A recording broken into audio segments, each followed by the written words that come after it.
بسم الله الرحمن الرحیم. ترات لومړی د صدای دریا د تلویزیون قدرمنو لیدونکو اوریدونکو ته د وادوالو ته د زړه کومې سلامونه احترامات وړاندې کوم. څرنګه چې خبر یاست د ډېرې مودې راهیسې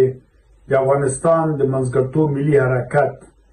د افغانستان د اوسنۍ ناخوالو او د ستونزو د حل دپاره د شپږو مادو یا شپږو موخو په لرلو سره یا وړاندې کولو سره هڅه پیل کړله تر هغه چې د امارت اسلامي طالبانو او د نړیوالو ترمنځ یو منځګړیتوب وکړي او هغه ذیدخله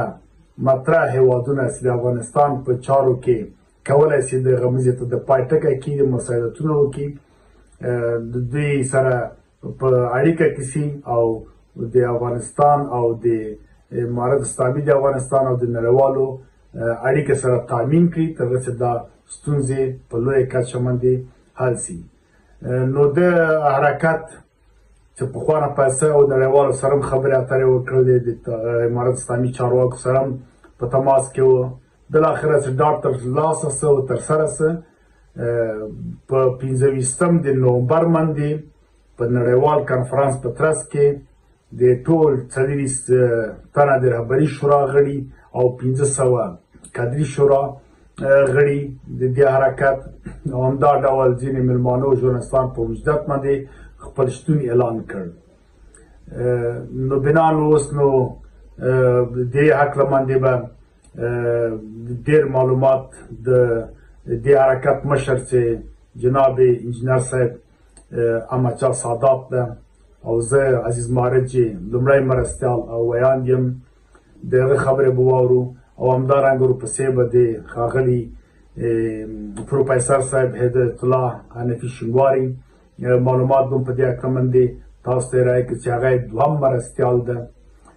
د حرکت په هکله به مزید معلومات تاسو ته. علیکم ورحمت الله وبرکاته. د افغانستان د نیم قرن غمیزې او ناخوالو زموږ هیواد په سیاسي، اقتصادي او د جګړو په اور کې راګیر کړ چې دغه ناخوالې د ثور د کارغړنې کودتا څخه شروع او ان تر نن ورځې پورې دوام لري.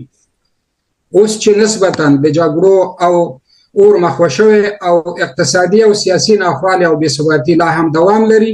نو په همدې تړاو د افغانستان د منځګړیتوب ملي حرکت د رهبري شورا لاس په کار شو چې تر څو د اقتصادي او سیاسي ثبات په برخه کې خپل رسالت ادا کړي. د افغانستان د منځګړیتوب حرکت د هیڅ چا سره د تقابل لار نه اختیاروي، بلکې د سولې، ثبات او رغونې لپاره کار کوي. د افغانستان د منځګړیتوب ملي حرکت 40 کسیزه رهبري شورا لري چې د حرکت مشرتابه مسؤلیت یې زما په غاړه دی. د حرکت د رهبري شورا غړي په لاندې ډول دي: لومړی د حرکت لومړی معاون او ویان محترم عزیز الدین مارج، د حرکت دوهم معاون محترم پروفیسر هدایت الله حنفي شینواری، د حرکت د رهبري شورا غړي هر یو محترم عبدالرزاق صمدي، محترمه ډاکټر شکریه سیرت، محترمه طیبه حیدری، محترم سنجر کارگر، محترم محمد نادر سیدیار، محترم انجینر نور محمد سلطانی، محترم عبدالحق حقیار گجرزاده، محترمه شاهده برمل، محترم اسدالله حمدم، محترم عبدالمتین هجران، محترم میرویس کاموال، محترم احمد راشد هوتک، محترم جنت فهیم چکری، محترم برکت الله امین، محترم جیسی سنگ وادوا، محترمه حمیرا اکاخل، محترم نثار احمد بارکزی، محترمه صدیقه مرتضایی، محترمه زینب یوسفی او محترم کرپال نو سنگ ملاتړ دي. د رهبري شورا ترڅنګ موږ 1500 کسیزه د کادرونو شورا لرو چې ټول غړي مسلکي د ډاکټر، ماستر او لیسانس په سطح زده کړې لري او دعوت طلب د منځګړیتوب ملي حرکت سره یو ځای شوي دي. د افغانستان د منځګړیتوب ملي حرکت چې د هیواد څخه د ناخوالو او ناورین د ختمولو په لټه کې دی، د منشور په لاندې شپږو مادو فعالیت کوي. د افغانستان څخه د کوکنارو او مخدره توکو کښت او تجارت له منځه وړل او نړیوالو ته اطمینان ورکول، دوم د افغانستان څخه د هر ډول تروریستي ځالو او ټریننګ مرکزونو له منځه وړل او په دې برخه کې نړیوالو ته اطمینان ورکول. دریم د اناسو پر وړاندې د ښوونځیو او پوهنتونونو دروازې پرانیستل. څلورم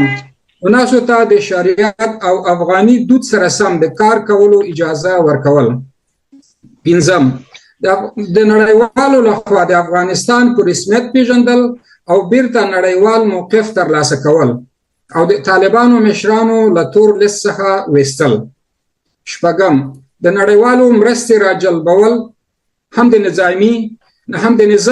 د نظام سره او هم د ولس سره په هیواد کې دننه د سترو او کوچنیو پروژو د تطبیق لپاره نړیوال هڅول. ګرانو هیوادوالو السلام علیکم. لکه څنګه چې تاسو خبر یاست چې موږ د شپږو وړاندې شویو ټکو یا مواردو په اساس د اسلامي امارت او د نړیوال ټولنې ترمنځ د منځګړیتوب پروسه پیل کړې ده. لا تر اوسه مو له یو شمېر اړوندو هیوادونو او د اسلامي امارت د استازو سره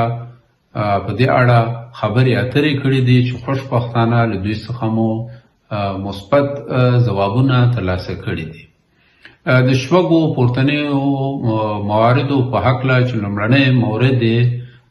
د نجونو د لوړو زده کړو لپاره د ښوونځیو دروازې بیرته کول دي، او دویم د ښځو لپاره د کار زمینه برابرول دي چې البته د اسلامي شریعت په رڼا کې. دریم د کوکنارو د کښت له منځه وړل دي. څلورم ډاډ ترلاسه کول چې افغانستان به یو ځل بیا د بهرنیو افراطي ډلو ټاکلو خوندي ځای نه ګرځي. پنځم د پورتنیو څلورو مواردو په بدل کې به نړیواله ټولنه به امارت اسلامي په رسمیت پیژني. او شپږم به مورد دا دی چې د اسلامي امارت چارواکي به د تور لیست څخه ایستل کیږي. بیا هم د یادونې وړ ده چې د منځګړیتوب پروسه له پخوا څخه د ایجاد شوې یا تاسیس شوې پروسه ده چې د نومبر په 25مه له 40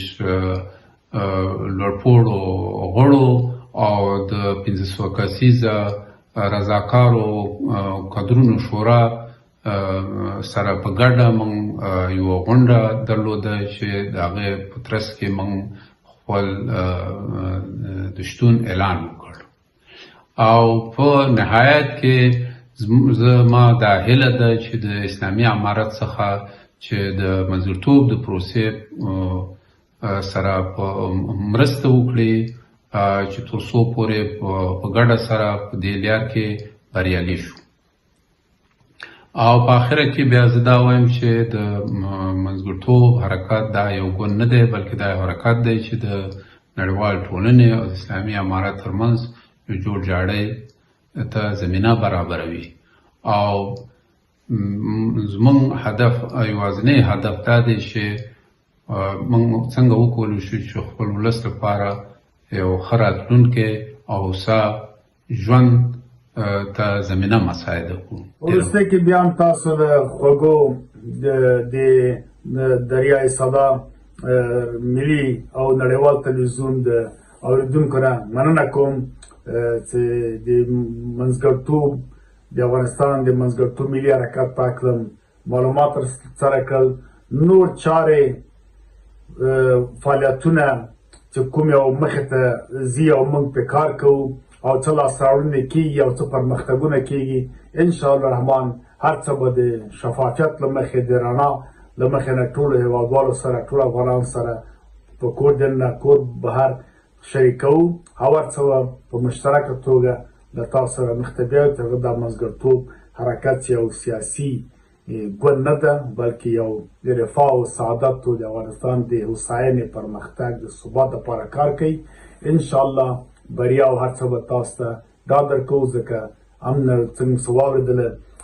نړیوالو هم ته په دې کې همکاري او همغږۍ او د ډاډ او د ملاتړ ژمنې کړي دي او د امارت اسلامي چارواکو هم په دې اړه باندې ژمنه کړې ان شاء الله په ډېر نږدې وختو کې به دا حرکت خپل پایلو ته ورسیږي او د افغانستان ټولې ستونزې به ان شاء الله حل سي او هوسا پرمختللی مترقي افغانستان به ولرو. مننه.